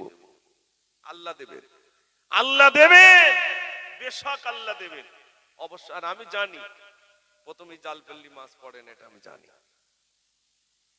তারপরে যদি ঘা পেয়ে যায়, মাছ সব পালার মধ্যে যায় না ভাই। আমি তো পালা তোলা লোক, যখন দেখি পালা তুলে হচ্ছে না, জাল ফেলে হচ্ছে না, পালা তুলবো, পালা তুলে যদি না হয় বেড জাল আনবো, বেড জাল এনেও যদি না হয় তাহলে পুকুর ছেঁচে ফেলবো, তাহলে মাছ ধরি লাভবো ভাই ইনশাআল্লাহ। যেখানে যা আছে স্টেজে যদি না হয় নিচে লাভবো, পায়ে যদি ধরতে হয় তাও ধরবো, তবে নেবো ইনশাআল্লাহ। এটা আমার আশা। আমি যেখানেই যাই সেখানে আমি নিয়েই ছাড়ি। অতএব আপনারা যারা আছেন, প্রথম প্রথম মনে হবে দেবো, আর বাড়িতে কি বলবেন তার ঠিক নেই, কারণ শয়তান তো বাড়িকে বলে দিয়ে আসবে, তোমার কার লোক বলো ওখানে টাকা দিচ্ছে, তাহলে বাড়ি গেলেও তো জ্বালা, সেখানে তো ধরি ফেলবে। এই জন্য সব দিকে বিবেচনা করে 3,000 টাকা কে আছেন বলুন? আমি একটা আধটা গজল ইনশাল্লাহ বলি। যুবক ভাইরা যা ছোট ছোট জলকার যদি থাকে, ছোট ছোট ব্যবসা যদি থাকে, একটু বলুন 3,000 টাকা কোন আল্লাহর বান্দা দেবেন? আর যদি বলেন যে আমরা ইতিকাফে আছি ইনশাল্লাহ হাত আর তুলছি না, তাহলে কিছু করার নেই। 3,000 টাকা কোন আল্লাহর বান্দা আছেন একটু হাত? এসব এ গ্রামে তো নাকি ভাই, না অন্য অন্য জায়গায় বাড়ি? ও এখানে সব মহল্লার মানুষ আছে তো? ও মাশাআল্লাহ। তাহলে এই বিভিন্ন জায়গার মানুষ আপনার এখানে আছেন, মহল্লার আছেন, তো অসুবিধা কি আছে? একটু তাকবীর দেন, নারে তাকবীর। আগে বলুন মসজিদ তৈরি হবে না ওই ভিড় পর্যন্ত থাকবে? একটু হ্যাঁ না বলুন না যে ইনশাল্লাহ তৈরি হোক। এটা অন্তত বলেন কিছু না দিতে পারি, তৈরি হোক এই নিয়তটা করেন, আল্লাহ যেন বানিয়ে দেন। সবাই বলুন আমিন। একটু বলেন, তাড়াতাড়ি করে বলেন। আল্লাহর রাস্তে বলেন, আল্লাহর রাস্তে বলেন যে ইনশাআল্লাহ। আর যদি বলেন না হুজুর আমরা কিছু দিতে পারবো না, ফাও ফাও যদি হয় তা একটু বলেন, তাহলে যোগাযোগ করি। ফাও ফাও আছে, একটা টাকা খরচা করতে হবে না, মসজিদ বেনে যাবে। 1 টাকা খরচা হবে না, মসজিদ হয়ে যাবে। চান এরকম চান বলেন। আমার আজকেই বলছিল হুজুর যদি সন্ধান থাকে তো একটু বলবেন, তাহলে একটা মসজিদ তৈরি করে দেই বিনা পয়সায়। লাস্টে তো ফতোয়া ছড়াছড়ি হবে, নিজে দেবো না আবার ফতোয়াই তো ইনশাল্লাহ বিশাল কিছু করব। যদি না থাকে, যদি না দেন, ইনশাল্লাহ আমি এখানে আপনাদের স্টেজে ওয়াদা করে যাচ্ছি, আর ইউটিউবে সব আলোচনা যাচ্ছে। আমার আজকেই যখন আমি জলসে আসছিলাম আমাকে একজন বলছিল হুজুর সন্ধান যদি থাকে তা বলবেন, একটা মসজিদ তৈরি করে দেবো। আপনার যদি না দেন তাহলে ইনশাল্লাহ আমার তালি লাগতে হয়, তাহলে মসজিদ হবে ইনশাল্লাহ। সবাই বলুন ইনশাল্লাহ। ইনশাআল্লাহ, জোরে বলুন ইনশাআল্লাহ। এখন মনে হবে না, কবরে যাওয়ার পরে মনে হবে মুজাফফর এত চাওয়া চাচ্ছিল, যদি অন্তত 3-4 টাকা দিয়ে আসতে পারতাম, কবরে অন্তত একটু শান্তি পাওয়া যেত। যে শান্তি আছে তার থেকে বেশি শান্তি পাওয়া যেত। কোন ভাই আছেন একটু বলুন, তাড়াতাড়ি করে বলুন, আল্লাহর রাস্তে বলুন। 3,000 টাকা যদি না হয় 2,000 টাকা দেন, 2,000 টাকা দেন, 2,000 না হয় 1,000 টাকা দেন। অন্তত হাত তুলুন যে আমি 100 দেবো কি 50 দেবো কি 10 টাকা দেবো কি 5 টাকা দেবো। তো বলবেন তো এর আগে জালটানা হয়ে গেছে নাকি? জালটানা সামান্য, তাহলে সামান্যই কি হবে? ওতে কি আর মসজিদ হবে? একটা প্লেয়ার হবে না। এখন যে ইটের দাম, তারপরে ইটভাটা মালিকরা তো সব এখন মাথায় হাত। আর ইটভাটার মালিকের মাথায় হাত মানে মাদ্রাসাও লাগাও মাথায় হাত। কেন বলুন তো ভাই? ইটভাটা যদি ভালো না চলে মানুষের হাতে কিভাবে টাকা থাকবে? আর মানুষের হাতে যদি টাকা না থাকে মাদ্রাসাগুলো কি করে চলবে? আমরা তো এমনি টেনশন হচ্ছে। একটু বলুন ভাই, 1,000 টাকা বলুন যে ইনশাল্লাহ আমি 1,000 দেবো। সর্বমোট কত দিয়েছে এখানে? তাহলে 5,000 টাকা দেওয়ার তো লোক আছে আলহামদুলিল্লাহ, সব বেশি দিয়ে দিয়েছে। একবার চাল টানা হয়ে গেলে তারপর একটু কষ্ট হয়, হয় না ভাই? বড় মাছ সব উঠে যায়, তবে কিছু থাকে কাদার তলায় থাকে, সেগুলো আরো বড় বড়, সেগুলো এখনো ধরা যায় না, খুব কষ্ট সেগুলো ধরতে গেলে। একটু বলেন 1,000 টাকা দেন, 1,000 যদি না থাকে 500 টাকা দেন, ইনশাল্লাহ 500 টাকা দেবো। একজন নাই, একজন দেন, অন্তত শুরুটা করেন ইনশাল্লাহ 500 টাকা দেবো। একবার আওয়াজ দেন দেখি নারে তাকবীর। ও বাবা, তার মানে দেবো না? কথা বলেন, একটু আওয়াজ দেন নারে তাকবীর। মাশাআল্লাহ মাশাআল্লাহ। আমাদের দাঁড়াও না, অত করলে ইউটিউবে ওয়ালা একদম এবার থেকে বন্ধ করে দেবো। তুমি ওরকম করবে কেন? শুধু গজল বলো গজল বলো না, ওরকম করলে কিন্তু এরপর থেকে আমি যেখানে যাবো ইউটিউব টোটাল আমি একদম করে দেবো। তোমরা অত কথা বললে হয় নাকি? আমি এখানে কিসের জন্য এসেছি? তোমার হতে লোকে দিতেই পারে যে গজল বলো গজল বলো, শুধু গজল বললে টাকা হবে তো? তাহলে একটা মসজিদ বানানোর দরকার আছে। গজল বললি তো হয়েই গেল, গজল বলে তো এমনি ছেড়ে দিই। তোমরা সবসময় জ্বালাতন করলে হবে না, কথা বললে হবে। তোমরা কথা বলবে কেন? বরং তোমরা নীরবতা থাকবে। আমার ভাইরা কি না, বাগরুল গাজী 1,000 টাকা মসজিদের কেশিয়ার সাহেব, মাশাআল্লাহ। এতক্ষণ চাওয়ার পরে 1,000 টাকা পয়সা, গজল অত সহজে বেরোয়? গজল বলবো, গজল লিখতে পয়সা লাগে না, টাকা লাগে না। একটা গজল কারোর কাছ থেকে কিনে নিলে দেখো, মানে লিখে লাও যে সে বললাম 300 টাকা দাম, একটা গজল লিখে দেবে 300 টাকা দাম, আর আমি বলবো ভাবো কিছু না দিলে আমি হঠাৎ করে বলবো? মসজিদের জন্য আমি টাকা নেবো, আমার ভাইদের কাছ থেকে কিছু নেব, কিছু দেব, ঠিক কিনা ভাই? তাহলে জানার দেখছেন, জানার অত বলছেন তো দিতে বলেন না টাকা, আমি তো মসজিদের জন্য চাচ্ছি না, আমার জন্য চাচ্ছি ভাই। আর তার আগে একটা অফার দিয়েছি, যদি না থাকে বলবেন, মসজিদ এসে যাবে ইনশাআল্লাহ। দেনেওয়ালা আছে না নাই? টোটাল মসজিদ বানিয়ে দেওয়া লোক আছে, টোটাল মসজিদ বানিয়ে দেওয়া লোক আছে, 1 টাকা খরচা হবে না। এরকম লোক আল্লাহর বান্দা আছে, তারা খুঁজে পাচ্ছেন না কোথায় দেবো একটা আল্লাহর ঘর, আমি একটা আল্লাহর ঘর তৈরি করে দেবো। সেই রকম বান্দা অনেক রয়েছেন, তাদের কাজ পর্যন্ত যেতে পারি না। যখন আপনারা দিতে পারবেন না, আল্লাহর বান্দা কত তৈরি হয়ে যাবে ইনশাআল্লাহ আমি দেব। শুনে রাখেন, আমাদের গ্রামে একটা বাউন আছে, বাউন মশাই, তিনি প্রতি জলসায় আমার মাদ্রাসায় এসে 500 করে টাকা দেন আর বলেন একটা কোরআন শরীফ দেবো, কোরআন শরীফ দেবো। আহা, বাউন কোরআন শরীফ দিচ্ছে, চিন্তা করেন মসজিদ আল্লাহর ঘর, কি হবে এ টাকা? আল্লাহর জন্য কি বলতে পারবেন, আল্লাহ তোমার ঘরের জন্য আমি একটা টাকা দিতে পারলাম না, একটু কিচ্ছু দিতে পারলাম না। আল্লাহ যদি কোনোদিন কাবায় নিয়ে যান আর মদিনায় যদি নিয়ে যান, দেখবেন মদিনার বাদশা যদি, কাবার বাদশা যদি মনে করতেন ওখানে একটা হাঁড়ি রেখে দেবো, মানুষ শুধু টাকা দেবে, খোদার কসম 10 মিনিট সময় লাগবে না, হাঁড়ি ভর্তি হয়ে যাবে। ও টাকার জন্য, আচ্ছা আচ্ছা, মাশাআল্লাহ। আমি গজল শোনাবো ভাই, রাগ করো না জানো তো। আমি গজল লাইভে এখন অনেক ইউটিউবার ভাই এসেছেন, এখানে অনেকের হয়তো কারুর 500, কারুর 300, কারুর 200 সব দেখছেন। তানারাই মসজিদের জন্য কমেন্ট করছেন যে আমি 500 দেবো, কি আমি 200 দেবো, এরকম লিখছেন। কিন্তু তানাদের কাছে অনুরোধ, আপনারা আপনাদের ফোন নাম্বারটা লিখে দেন, তাহলে সুবিধা হবে, এখান থেকে ইনশাআল্লাহ তৈরি হয়ে যাবে। একটু তাকবীর দেন, নারী তাকবীর। আমার যে ইউটিউবার ভাইগুলো এসেছেন, এনাদের কিন্তু বিরাট দায়িত্ব। যদি বলেন কিরকম, কোন গরিব ভাই কোন জায়গায় যদি মসজিদ না হয়, এইটাই তো চলে যাচ্ছে, ওখানকার লোক দিচ্ছে না, আমরা দেব, আমরা দেব। যারা দেখছেন মসজিদ তৈরি করার জন্য কমেন্ট করে বলে কি লাগবে বলুন, দিয়ে দেব। আল্লাহর বান্দা আছেন না নাই ভাই? হ্যাঁ না বলেন না, আছে।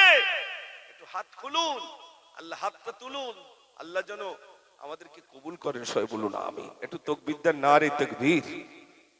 ওগো রব্বুল আলামিন, আল্লাহ তোমার বান্দাদের দান তুমি কবুল করে নাও, দুনিয়া কিরাতের ভালো নসিব করো, রুজিতে তুমি বরকত দাও। ও রব্বুল আলামিন, আল্লাহ তোমার বান্দা একজন 500 টাকা দিল, আর একজন 1000 টাকা দিল, আল্লাহ তুমি খুশি হয়ে যাও, আল্লাহ তুমি রাজি হয়ে যাও, তোমার বান্দাদের দানগুলো আল্লাহ তুমি কবুল করে নাও। ওগো রব্বুল আলামিন, আল্লাহ তোমার একটি ঘর রব্বুল আলামিন তৈরি করার জন্য তোমার বান্দাদের কাছে এতক্ষণ যাবত কিছু চাইলাম, আল্লাহ ওগো রব্বুল আলামিন, আমি গুনাহগার, আমি সিয়াগার, আমি বদকার, তোমার বান্দাদের কাছে চাইলাম 3,000 টাকা চাইলাম, তোমার একজন বান্দা 500 টাকা দিল, একজন বান্দা 1,000 টাকা দিল। ও রব্বুল আলামিন, আল্লাহ তোমার বান্দাদের দানগুলো তুমি কবুল করে নিয়ে দুনিয়া আখিরাতে ভালাই তুমি নসিব করে দাও, সবাই বলুন আমিন।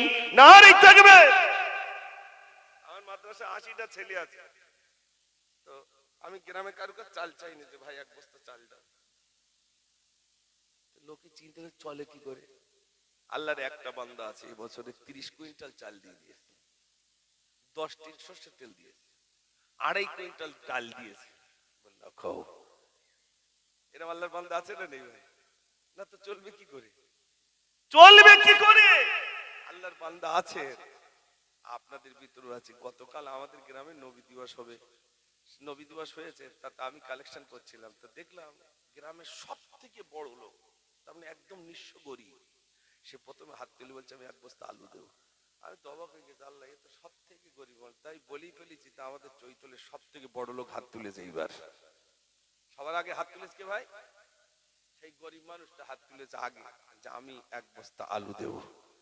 এখানে যারা আছেন যে বিশাল বড় লোক তা না, আমি জানি সব গরিব মানুষ, কিন্তু গরিবদের হাতটা আগে আল্লাহ বান্দা তুলে দেন, আল্লাহ তুলে দেন গরিবদের হাতটা। আর যে সমস্ত ভাইরা আছেন মনে রাখবেন, এই 1 তলা 2 তলা বাড়ি আবার কিসের বড় লোক? বড় লোক তো 10 তলা 20 তলা আপনার কোটি কোটি টাকা, তারাই বড় লোক, আপনার আবার কিসের বড় লোক? এই গরিব যারা আছেন, গরিবরা ধনী ব্যক্তির থেকে 500 বছর আগে তো আর জান্নাতে চলে যাবে। জোরে বলুন না সুবহানাল্লাহ, একটু বলেন। 500 টাকা হয়েছে আর 1000 টাকা। একটা গজল বলি, আমার না তো ভাই রাগ করবে না যে এতবার বললো, একটা গজল বললো না, ইনশাল্লাহ শোনাবো। আরে এক গজল তোমাদের ইউটিউবে তো সবসময় বলতে হয়, তারপরেও বলি। সারা পৃথিবী জুড়ে এলো করোনা, কার ভয়ে তুমি আজ দিলে ঘোষণা, ঘরে থাকো একা থাকো, ঘর থেকে যেন তুমি বার হবে না। সারা পৃথিবী জুড়ে এলো করোনা, স্যানিটাইজার দিয়ে হাতি ধোবে, মাস্ক পরিধান করে বাহিরে যাবে। সচেতন কেন তুমি হতে পারো না, সরকারি আইন কেন মানো না, করোনা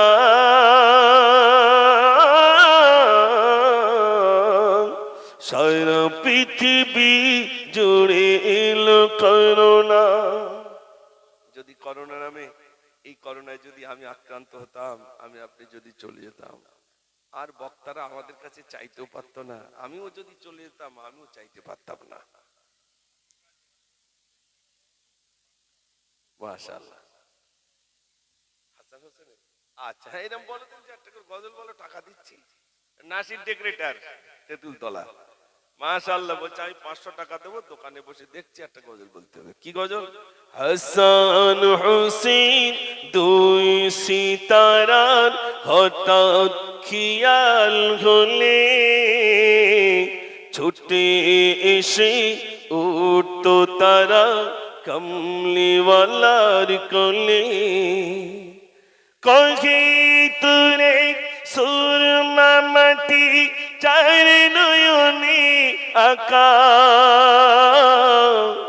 রোজ নিশিদিন দু কপালে চাঁদিতে নূর টিকা। সূর্যমুখী সোনার মালা পরিয়ে দিত গলায়, সোনা ঝরা রোদির তারা খেত লতা দোলায়। ধুলাবালি কাকর নিয়ে খেলা খতম হলে, ছুটে এসে উঠতো তারা কমলিওয়ালার কোলে। নারে তাকবীর। কম বেশি একটু দেন, আর আমি আমি গজল বলি একটু, এত অন্তত। মাশাআল্লাহ, আব্দুল মাতিন সাহেব 500 টাকা। আর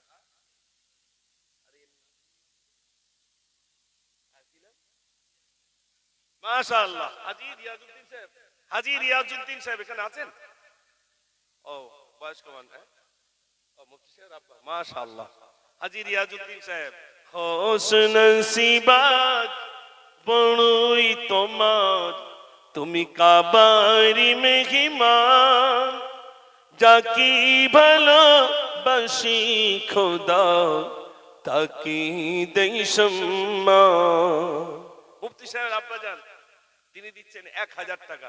একটু খুশি হয়ে তাকবীর দেন না, নারে তাকবীর। মাশাআল্লাহ, হবে, হাল ছাড়লে হবে না। আল্লাহ হচ্ছে লা তাকনা তুমি রহমাতিল্লাহ, বান্দা নিরাশ হোস না, চা আমি দেব। আর আমি জীবনে নিরাশ হইনি ভাই, যেখানে যাচ্ছে এই আল্লাহ দিয়েছে। বিশ্বাস করেন, দুই এক জায়গায় বলে হুজুর এখানে সব চাকরি করে, মোটে দিতে চায় না, একটু ঠিকঠাক করে চাবে না। তা ছুরি যদি ধার দেই, দিতে দিতে দিতে আমি যদি খইয়েও যায়, তাও আমি চাওয়া ছাড়বো। আর সে লাস্টে পড়ে মাথা উঁচু করে না, বলে হুজুর গোনা টাকা দেওয়া যায়? চাকরিজীবীর কি টাকা ভাই? গোনা টাকা না, প্রতি মাসে মাসে গোনা টাকা। আপনাদের কি গোনা টাকা না আনলিমিটেড টাকা? আনলিমিটেড টাকা। এই জন্য একটু দেন ভাই, 500 করে দেন, 2 বস্তা সিমেন্ট দেন, 3 বস্তা সিমেন্ট দেন, দেন, আল্লাহর রাস্তে দেন, আল্লাহ আপনাদের ভালো রাখবেন। আর এই ভাঙা বাজারে বেশি হয় ভাই, যখন দেখে এও দিতে হবে, কিছু করার নেই। একটু বলেন, তাড়াতাড়ি বলেন, আল্লাহর রাস্তে বলেন। 1000 টাকা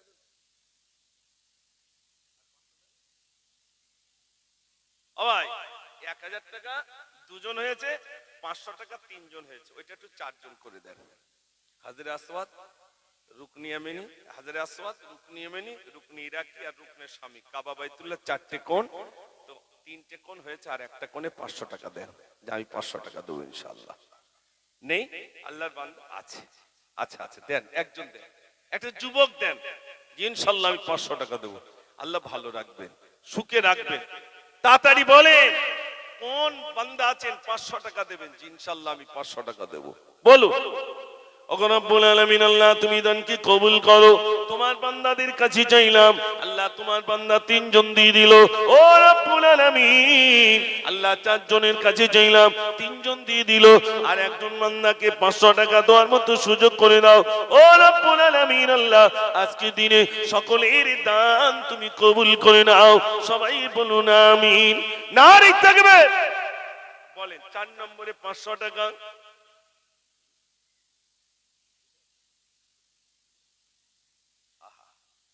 মুফতি রবিউল ইসলাম সাহেব আপনাদের গায়েরই সন্তান, তিনি বলেন মাশাআল্লাহ, তিনি আবার মসজিদের সেক্রেটারি, তিনি বলছেন আমি 500 টাকা দেব। ও রব্বুল আলামিন, আল্লাহ তুমি খুশি হয়ে যাও। 4 ব্যক্তি হয়ে গেল। ও ভাইরা আমার, কাবা বাইতুল্লাহ দেখবেন, একটা কোণের নাম হাজরে আসওয়াদ, একটা কোণের নাম রুকনি ইয়ামিনি, একটা কোণের নাম রুকনি ইরাকি, আর একটা কোণের নাম রুকনি শামি। ওই কাবা শরীফের একটি দরজা আছে, সোনার দরজা, সোনার দরজা, ওইটার নাম হলো মুলতাজিম। আমাদের দিক দিয়ে সোনার দরজা বাবা। ওই জন্য সোনার দরজাকে কেন্দ্র করে কাবা বাইতুল্লাহ 4 কোণ হয়ে গেল। আর 500 টাকা কে আছেন বলুন বলুন, আমি 500 টাকা দেব। ওই সোনার দরজা আমাদের দিক দিয়ে ওই বরকতময় জায়গার জন্য আমি 500 টাকা দেব। কোন ব্যক্তি আছেন বলুন, তাড়াতাড়ি বলুন।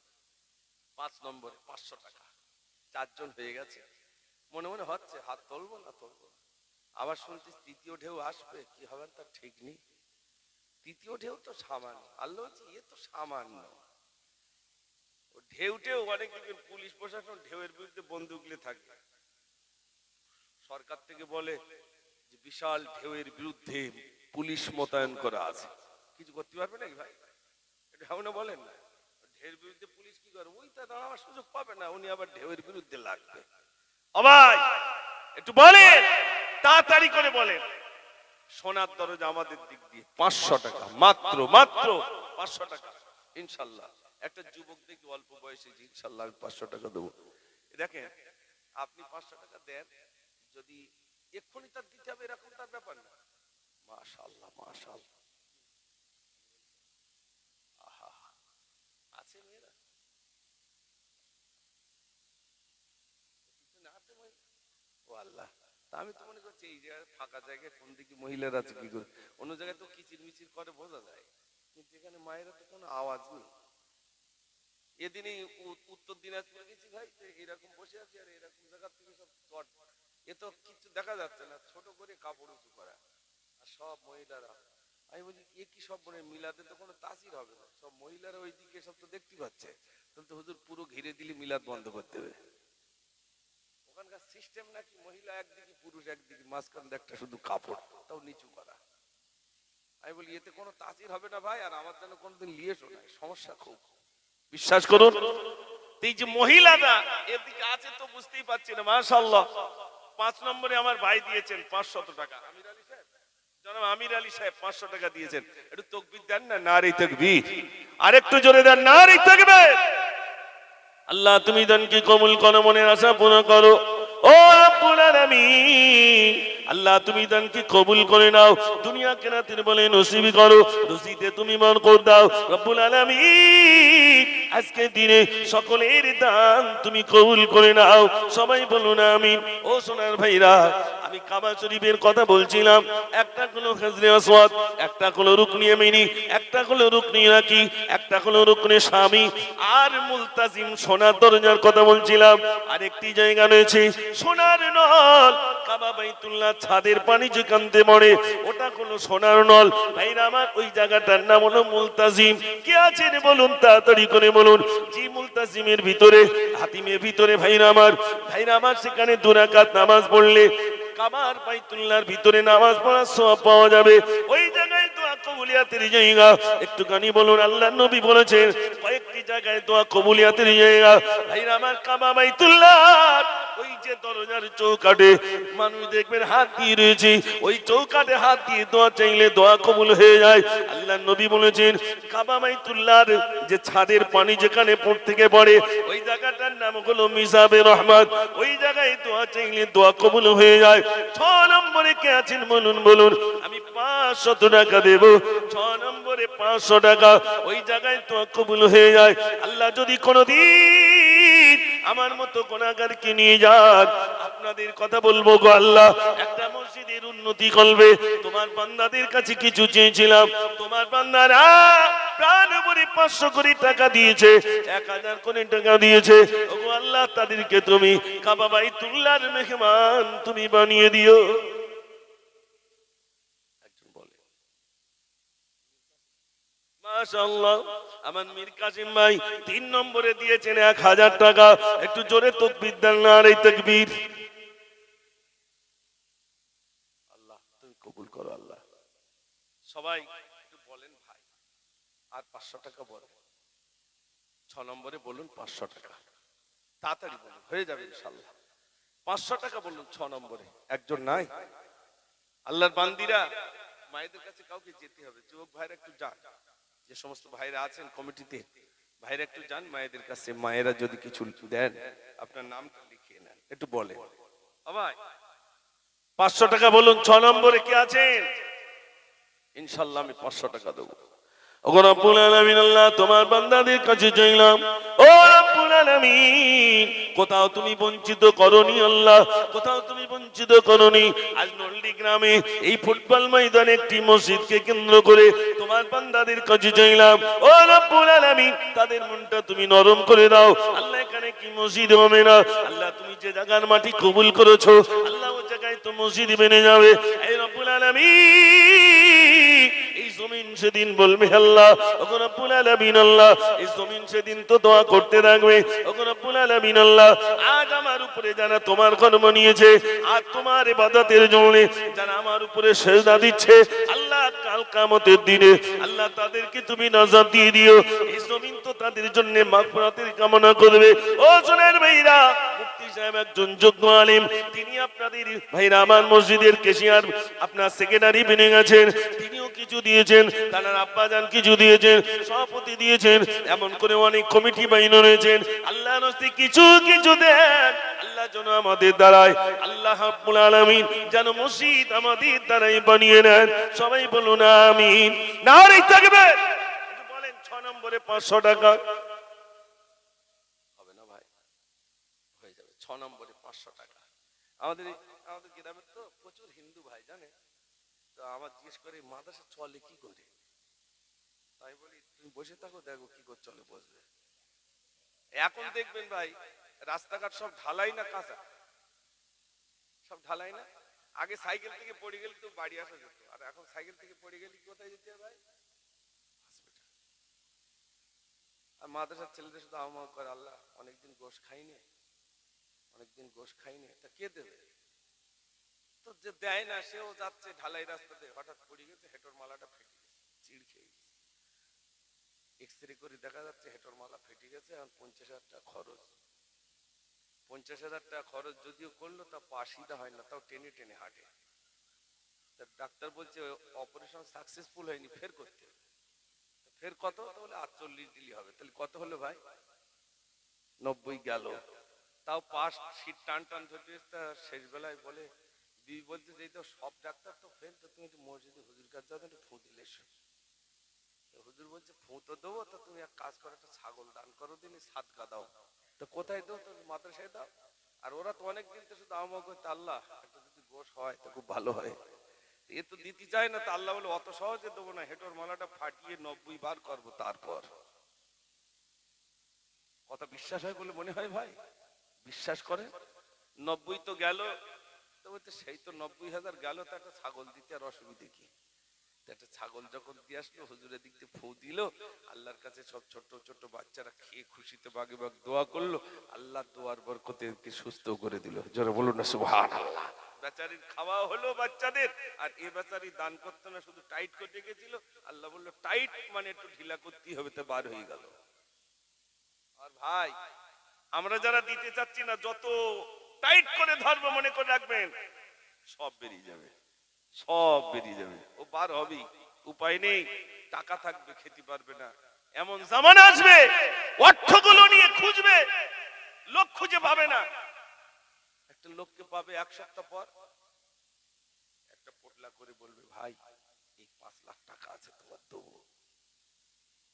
ফকির খুঁজে পাইনি, তোমার পেয়েছি, দাও। বলে আমি তো 15 দিন ধরে ঘুরছি, আমার 10 লাখ রয়েছে, তুমি নেবে? টাকা নেওয়ার সেদিন লোক থাকবে না, আর টাকা উঠে যাবে, টাকা থাকবে না।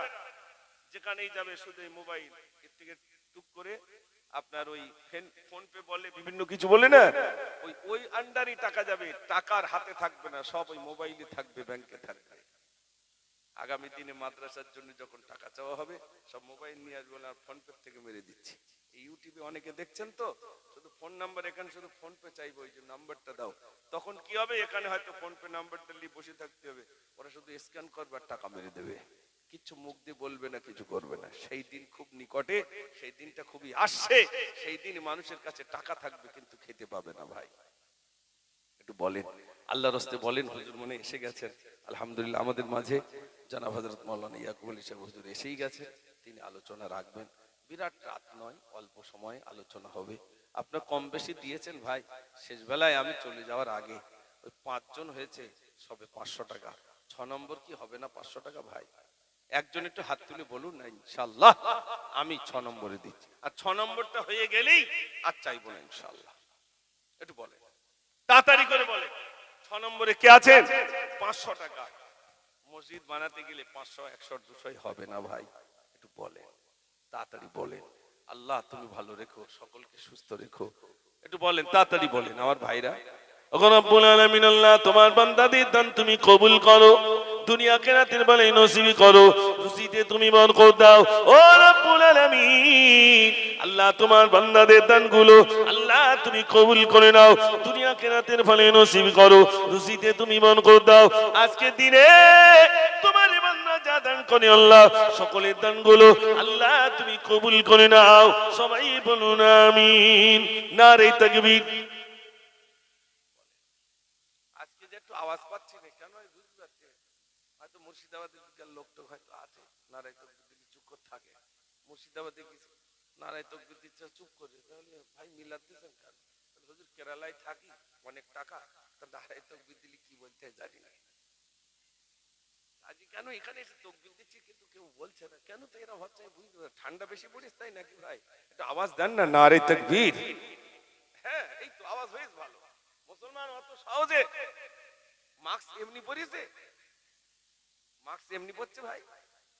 আবার কিছু কিছু লোক মনে করছে মাস্ক পরলে বুঝি করোনা আসবে না, আর যেই যদি না পড়ো তাহলে করোনা আসবে। এর উপরে বিশ্বাস রাখলে ইমানটার একটু নাড়া পড়বে না ভাই? করোনা দেনেওয়ালা কে? জোরে বলেন আল্লাহ। মাস্ক পরলে, মাস্ক অলরেডি আল্লাহ বানিয়ে দিয়েছেন। একটি নাকির দুইটি ছিদ্রে ডান হাতের পানি দাও, একটি নাকি দুইটি ছিদ্রে ডান হাতের পানি দাও। তারপরে 2 হাতেরই আঙুল দিয়ে ময়লা পরিষ্কার করে না। আমি বলবো গজলটাতে টাকা দিচ্ছেন না বলে আর আমার বলতে ইচ্ছা হচ্ছে না, অন্তত একটা 500 টাকা দেন, 6 নম্বরটা হয়ে যাক, আমি একটা গজল বলি, একটা ওজুর গজল বলে যাই। ভাই কেউ আছে? একটা 500 টাকা, গ্রামে তো অনেকে রাগ আছে, তাই রাগ করে বললে হবে, যাও অত চাচ্ছ যখন আমি দিচ্ছি 500 টাকা। আর আমরা চেয়েছি ভাই আমার যার মান সম্মান নেই। অনেকে বলে তোকে মান সম্মান নেই, কিসের মান সম্মান? ও ভাই কিসের মান সম্মান? নেতার কাছে চাইছি মান সম্মান চাই না, আর আমি মানুষের কাছে আল্লাহর কাছে চাইছি মান সম্মান। কত নেতার কাছে কি মানুষ জুতো হেঁটে হেঁটে জুতো পাতলা হয়ে যাচ্ছে। একটা ঘর দেওয়া, একটা ঘর দেওয়া, একটা ঘর মেম্বারের কাছে কটা ঘর? 100, 200, 300 আননি, আর আল্লাহ বলছে আমার কাছে অগণিত, বান্দা চা আমি দিয়ে দেবো। জোরে বলুন না সুবহানাল্লাহ। আল্লাহর কাছে কি কম আছে নাকি? ভান্ডারে কম আছে? নেই। এই দেখেন আমি এক জায়গায় বলছিলাম আল্লাহ রসুলের কাছে প্রশ্ন করা হলো, জান্নাতি মানুষ যাবেন, জান্নাতীদের প্রথম নাস্তা কি দেওয়া হবে? নবীজি বলেছেন, জান্নাতীদের প্রথম নাস্তা হলো বড় বড় মাছের কলিজাগুলো কালিয়া বানিয়ে জান্নাতীদের নাস্তা দেওয়া হবে। তা আমরা যে মাছ খাই তার কলিজা কত বড় ভাই? কত বড় হবে? একটুখানি। আর গরুর কলিজা কত বড়? এত বড় হবে। আজ একটা গজল বলি, গজলটা যদিও জানা, সেই মাছের কলিজাটা কত বড় তাহলে শোনে দেখি। শুনতে যদি চান একবার তকবীর দেন, না আরে তকবীর। একটা 500 টাকা হবে না ভাই? দেখেন সত্যি আমি একটা গজল বলি, আপনারা যদি না দেন, একটা অন্তত দেন 500 টাকা, 6 নম্বরটা হোক। তা শোনেন, হ্যাঁ কই ফারুক ভাই কই? ওই তো মাশাআল্লাহ। আমি ইনশাআল্লাহ একটু ধরে আমি বলছি, গজলটা শুনেন, জানা গজল। ও গো আল্লাহ আহাদ, আমি তুলি দুটি হাত, তোমার সৃষ্টির দেব দুটি ভাত। তোমার সৃষ্টির জীবদের দুটো ভাত দেব। আল্লাহ বলছে তুই পারবে না। নবী সুলাইমানের কথা শুনে আল্লাহ বলেন, ওরে সম্ভব নহে, তুই পারবে না। কেন? আমার কত যে সৃষ্টি, তোমার পড়ে না দৃষ্টি, তোমার দাওয়াতি হবে ত্রুটি। ও গো সুলাইমান কইরো না দাওয়াত, সৃষ্টির কুলে ওরে আমি আহাদ। ও নবী সুলাইমান, তুমি খেতে দিতে পারবে না? নবী সুলাইমান বলে, আল্লাহ 70টা উট শুধু আমার সিন্ধুকের চাবি বই নিয়ে, আমি পারবো না। একদিন দিতে হবে না, আল্লাহ এক বেলা দেন। আল্লাহ অনুমতি দিচ্ছেন। অনুমতি সুলাইমান তোমায় দিলাম, খানা পাকাও তুমি যাবে মেহমান। তো কোথায় রান্না হবে? সমুদ্রের পাশে বিরাট ময়দান, তক্তি উড়িতেছে নবী সুলাইমান। হঠাৎ কুটুম এসেছে, এক মেহমান এলো, বললে খিদে মোর পেল, নবী সুলাইমান কোথায় মোর বলো। নবী সুলাইমান তুমি আমায় খেতে দাও, ও গো নবী আমি ক্ষুধায়। ও নবী সুলাইমান, আমার খুব খিদে পেয়েছে, খেতে দাও। তো নবী সুলাইমান বলছে, বিনা দাওতে আসোনি তো? তো বলছে না না, খোদার দেশে আমি এসেছি, দাওয়াত করেছ মোদের আমি শুনেছি, সবার আগে গো খেতে দাও আমায়, মৎস্য মেহমান বলছি তোমায়। আমাকে তাড়াতাড়ি খেতে দেন। তো হচ্ছে তুই তাই যদি এসে থাকো, ঠিক আছে। ও গো তাই যদি হয়, খানা খাও ভাই, খানা খাই মৎস্য আর সীতা নাই। ও গো নবী আর খাদ্য কোথায়, খেয়ে ফেলিলাম আমি এক লোকমায়। এক লোকমা বোঝেন? নবী সুলাইমান আলাইহিস সালাম 6 মাস ধরে রান্না করেন, সবাই সমুদ্রের চরে 6 মাস ধরে রান্না হয়েছে। 6 মাসের রান্না একটা কুটুম একে গালে খেয়েছে, কারণ এইরকম করে খেয়েছে তো এক গালে 6 মাসের রান্না চলে গেছে। 6 মাসের রান্না একে গালে খেয়ে বলছে আধ্যান, মনে হয়েছে 6 মাসের রান্না একা খেলো, আর আমি তো দাউদ করেছি সারা সৃষ্টিজীবদের। এক কুটুম তো সব খেয়ে নিল। কুটুমকে ডেকেছে নবী সুলাইমান, কুটুম শোনো, আশা ছিল মনে খাবে গো সবাই, কেমনে খেলে মৎস্য বলিবে আমায়। ইচ্ছা ছিল সকলকে খেতে দেবো, তুমি একা কি করে খেয়েছো একটু বলবে? কুটুম বলছে, আমি এখনো ভুখা, আমার পেটে এখনো খিদে আছে, আমি এখনো ভুখা, খেলাম এক লোকমা, প্রতিদিন খোদা দেয় 3 লোকমা। একটু জোরে বলো না সুবহানাল্লাহ। তুমি এক লোকমা খেতে দিয়েছো, অমন খাদ্য আমার আল্লাহ প্রতিদিন 3 বার করে, তাহলে তার কলজেটা কত বড় ভাই?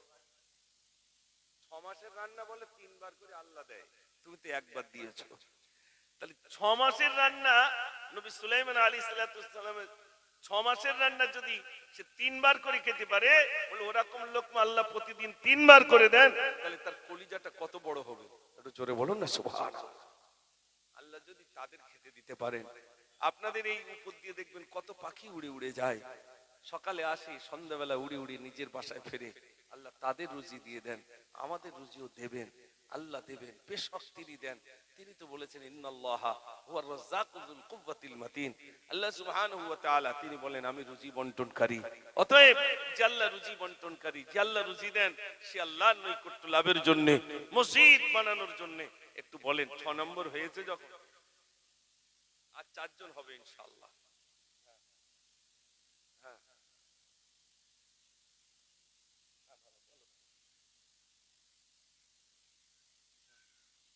আচ্ছা আচ্ছা ঠিক আছে।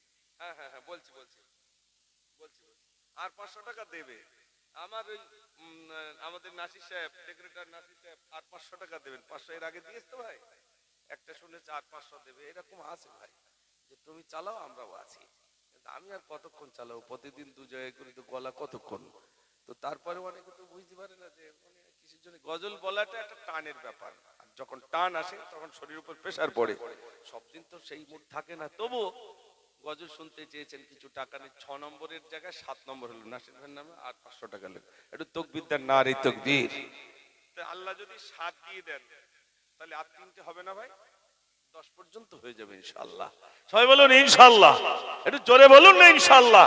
একটু তাকবীর দেন, নারে তাকবীর। 12 হবে ইনশাআল্লাহ। দেখেন কি শুনতে চেয়েছেন?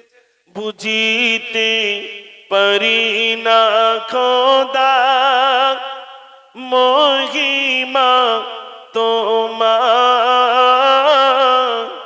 তুমি কাউকে করো ভিখারিয়ার, কাউকে জমিদার, কেউ বা থাকি ও গো খোদা ও তলিকার পরে, কেউ বা ভিজে বৃষ্টির মাঝে ভাঙা কুড়ে ঘরে। এই তো তোমার লীলা খোদা, এই তো তোমার খেলা, মানুষ করে পাঠালেন খোদা শ্রেষ্ঠ বলিয়া। বুঝিতে পারি না খোদা মহিমা তোমার, তুমি কাউকে করো ভিখারিয়ার, কাউকে জমিদার। একটু তাকবীর দেন, নারে তাকবীর। বলেন ভাই 7 হয়ে গেল, 8 9 আর 10 3টে। ফতে আলী সর্দার 1000 টাকা হবে না, মানে আস্তে আস্তে হবে। আসলে একবার জাল টানা হয়ে গেছে তো একটু পাতলা হয়ে গেছে ভাই, আর যে কটা আছে সব পালার বদ্যি ঝোপে ধারে, আস্তে আস্তে হচ্ছে। একটু তাকবীর দেন না, নারে তাকবীর। আর একটু জোরে দেন, নারে তাকবীর। জনাব ফতে আলী সাহেব জোরে বলুন জিন্দাবাদ। 1000 টাকা দেবেন, জোরে বলুন মারহাবা, নারে তাকবীর। 500 টাকা 6 নম্বর হলো নাকি না 7 নম্বর হয়ে গেল? 7 নম্বর হলো। 8 9 10 3টে। একটু বলুন 8 নম্বরে যে আছে, একটু জালটা ছাড়িয়ে দেন। মাঝে মাঝে দেখবেন জাল পালায় বাঁধলে খুব সমস্যা হয় ভাই। আরো যদি বাবলা কাট ওই কুলির পালায় যদি পড়ে অনেক সময় লাগে। ওই 9 10টা রেডি আছে, 8টা একটু ছাড়িয়ে দেন। কেউ আছে যে 8টা ইনশাআল্লাহ আমি 500 টাকা ছাড়িয়ে দিচ্ছি? একটু বলেন। 500 টাকা চাচ্ছি, একদিন এমন হবে মসজিদের জন্য মানুষ পাগল হয়ে ছুটবে দেবে। বিশ্বাস করুন সেই দিন আসবে সামনে। আস্তে আস্তে না চেয়েছে এই অবস্থা, চাইতে চাইতে একদিন হাত খুলে যাবে। না চাইলে বান্দা দিতে চাইবে না। বাড়িতে সপ্তাহে একদিন ফকির আসে না, আসে না ভাই আপনাদের দিকে? আসে। যদি ফকির আসা বন্ধ হয়, এক মুষ্টি চাল দাও, দানের খাতা বন্ধ হয়ে যাবে। আসে বলে এক মুষ্টি চাল দানের খাতাটা সচল আছে। অন্তত ওই ফকিররাও যদি আসা বন্ধ করে দেয়, তার সপ্তাহে আমার এক মুষ্টি চাল যেটা দানের খাতায় ছিল সেটাও বন্ধ হয়ে যাবে। এই জলসায় কম বেশি চাওয়া হয় বলে দানের খাতাটা সচল আছে। ব্যাংক অ্যাকাউন্টে দেখবেন, আপনি যদি সঠিকভাবে টাকা আপনি যদি না দেন, আপনার অ্যাকাউন্ট বন্ধ হয়ে যাবে। ঠিক বলছি না ভুল বলছি ভাই? বলছে সচল রাখো, সচল। যদি ভালো তুমি অ্যাকাউন্টে ঠিক মতো টাকা তোলাফেলা করো, তাহলে লোন চাইলে লোন দেবো। তো তার আমি বুঝতে পারবো যে তুমি খাতার সঙ্গে ঠিক মোটামুটি রেখেছো। তো লোন দেবে এটা দুনিয়ার মানুষ, আর আল্লাহ তিনি জাযা দেবেন যদি দানের খাতাটা সচল থাকে। একটু বলুন 8 নম্বরে কে আছেন? 500 টাকা। কোন ইউটিউবার ভাই নেই যে আমার কাছে 500 টাকা দিচ্ছে, এরকম কেউ নেই? অন্তত এই 3টে হোক। একটু বলেন আল্লাহর রাস্তে বলে। লোকালের কেউ আছে নাকি? ফোন নাম্বার, নাম্বারটা দিতে বলে। আমিরুল সর্দার, ও এসো জীবন গড়ি ইসলামের পথে লাইভে দেখছে, মাশাআল্লাহ মাশাআল্লাহ। ফোন নাম্বারটা দিয়ে দেন, 500 টাকা দেবেন। একটু তাকবীর দেন, নারী তাকবীর, আর একটু জোরে দেন, নারী তাকবীর। আল্লাহ তুমি দানকে কবুল করো, মনের আশা পূর্ণ করো। ও রব্বুল আলামিন, আল্লাহ যে সমস্ত ইউটিউবার বাইরে এসেছেন, আল্লাহ তাদের মাধ্যমে যে সমস্ত মায়েরা দান করছেন, ও রব্বুল আলামিন, আল্লাহ এই প্রোগ্রাম যারা শুনছেন, যারা দেখছেন, আল্লাহ তুমি তাদেরকে দেখতে পাও। তোমার সেই সমস্ত বান্দারা 8 নম্বরে 500 টাকা দিলেন, আল্লাহ তুমি দানকে কবুল করো, দুনিয়া আখিরাতের ভালাই নসিবি করো, রুজিতে তুমি বরকত দাও। ও রব্বুল আলামিন, কাল কিয়ামতের দিনে আল্লাহ তুমি নাজাতের জারিয়া বানিয়ে দিও। সবাই বলুন আমিন। নারী তাকবীর। 8 নম্বর হলো 9 আর 10, এই দুটো দিয়ে দেন, ইনশাআল্লাহ আমিও নেমে যাবো, আমার পরে হুজুর আসবেন, আমারও টাইম শেষ হয়ে যাবে ইনশাআল্লাহ। আর দুজন বলে 9 আর 10, 500 টাকা করে চাইতে এত সময় তো লাগে না ভাই। ভাই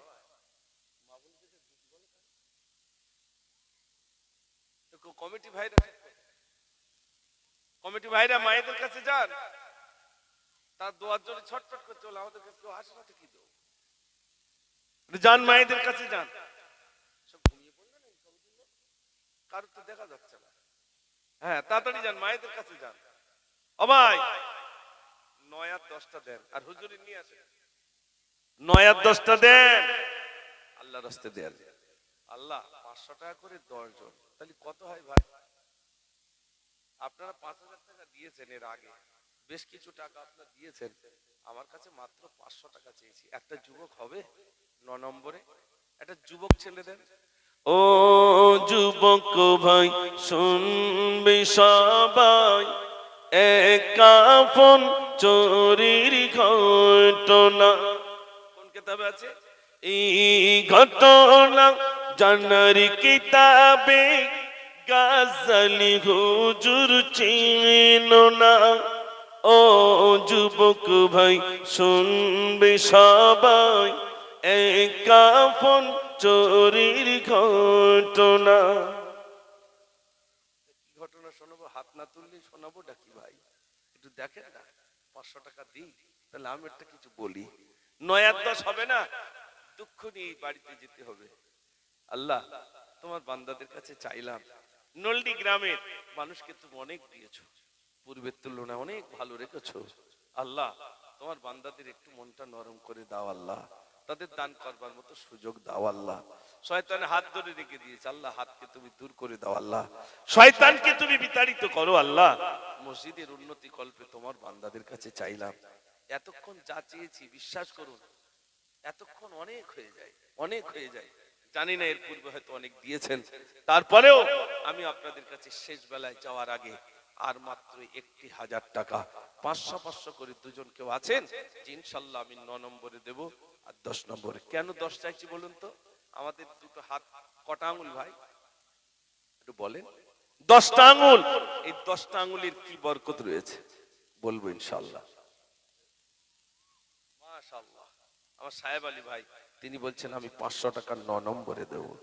ওগো রব্বুল আলামিন, আল্লাহ তুমি খুশি হয়ে যাও, আল্লাহ তুমি রাজি হয়ে যাও, তোমার বান্দাদের দান আল্লাহ তুমি কবুল করো। ও রব্বুল আলামিন, 500 টাকা করে চাইলাম, তোমার বান্দা সবে মাত্র 9 নম্বরে দিল, আর 10 নম্বরে কে আছেন একটু বলুন? আমি 500 টাকা দেব। ও সোনার ভাইরা, আমার পরে প্রখ্যাত আলেমীদের, আমাদের সকলের মুরব্বী মানুষ, হে রব্বুল আলামিন, আল্লাহ তোমার একজন বান্দা তিনি আলোচনা রাখবেন, আর আমি গুনাহগার এতক্ষণ যাবত যা আলোচনা রাখলাম, ও সোনার ভাইরা বাড়ি যাওয়ার আগে দুঃখ থেকে যাবে। অন্তত 10 নম্বরে একজন বলুন আমি 500 টাকা দেব। মাশাআল্লাহ মাশাআল্লাহ। আর হাসান ভাই 10 নম্বরে তিনি 500 টাকা দিচ্ছেন, জি নগদে।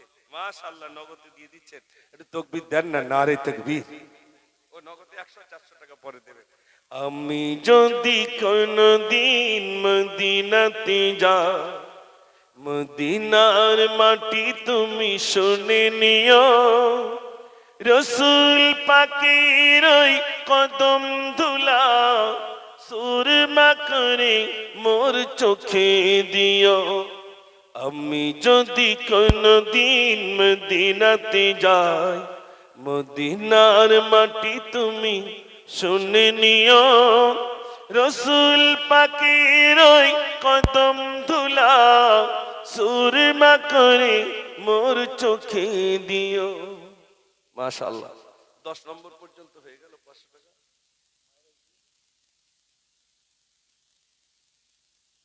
মায়েরা কিছু 100 টাকা 10 টাকা কম বেশি দিয়েছেন, খুব মায়েরা বেশি আসেনি মনে হয়। আর কি দিয়েছে? আসিয়া, আসিয়া বলে এক মহিলা, তার আব্বার নামে 500 টাকা দিচ্ছেন। আল্লাহ তুমি দানকে কবুল করতে লিখে রাখেন। হুজুর এসেছেন? মাশাআল্লাহ, এতক্ষণ যাবত আপনার, আমি গুনাহগার, আমার মুখ থেকে অনেক আলোচনা শুনেছেন। আমার ভাইরা হুজুর এসে গেছেন, একটু তাকবীর দেন, নারে তাকবীর। আর একটু জোরে দেন, নারে তাকবীর। সবাই জমে জমে বসেন আর আর প্রাণ ভরে উচ্চ আওয়াজে সবাই মিলে দুরূদ শরীফ পড়ুন। আল্লাহুম্মা